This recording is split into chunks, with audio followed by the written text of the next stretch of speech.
I like the Mother series well enough. I actually prefer Mother 3 to Mother 2, which is known as Earthbound in the US. Both of these games construct a fun and wacky world populated with lovably silly enemies, but despite the goofy nature of their settings, they both still manage to pull off well-written characters in an emotionally charged story. Underneath the layers of American culture parody and just general wackiness, there's still direct messages from the game's authors commenting on human life and friendships and other similar topics. Experiencing the wackiness and interesting stories of those games was my favorite thing about them. My least favorite part was the combat. Aside from the often humorous in-battle text, these games featured pretty standard and simple RPG combat systems. Mother 3 tried to mix this up a bit by awarding players bonus damage for attacking with the rhythm of the music. Think like Crypt of the Necrodancer. But I still didn't really find the combat system in either of these games that interesting, especially with the amount of grinding that these games practically require you to do before being able to advance to the next area. So now fast forward 10 years from Mother 3 to Toby Fox's Undertale, which strongly evokes the Mother series visually, musically, thematically, and even directly at some points in the game. Like the Mother series, you play as a young kid wearing a striped shirt exploring a weird and dangerous world filled with wacky monsters. Thankfully, one of the big deviations from the Mother games is the unique combat system found in Undertale. Undertale's combat presents the player with an interesting twist, which is that you don't actually have to kill any of the monsters in the game. If you choose to fight monsters, you'll be faced with a timing mechanic similar to something you might find in one of the Paper Mario games. But an alternative to fighting is using the Act menu, which allows you to talk or interact with the monsters to finish the encounter without killing them. This usually plays out as a bit of a puzzle where you need to figure out the right combination of actions to pacify the enemy. Regardless of which of these two actions you choose, you'll be faced with a bullet hell-like system where you defend and the monster attacks. Different monsters have different attack patterns, so memorizing how to dodge them is its own fun minigame. Also created by Toby Fox, Undertale's soundtrack is an absolute delight. It's a mix of chiptunes, synths, and the occasional live instrument, and echoes various other RPG soundtracks from Final Fantasy to Earthbound. My favorites are Ruins, which sounds like it could fit in any RPG ever.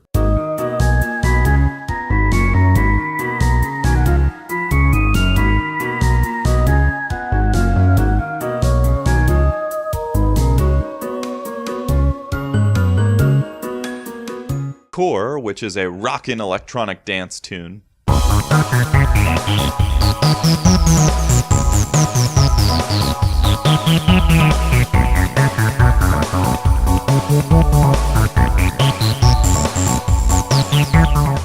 And Asgore, which sounds like an appropriate epic RPG final boss music.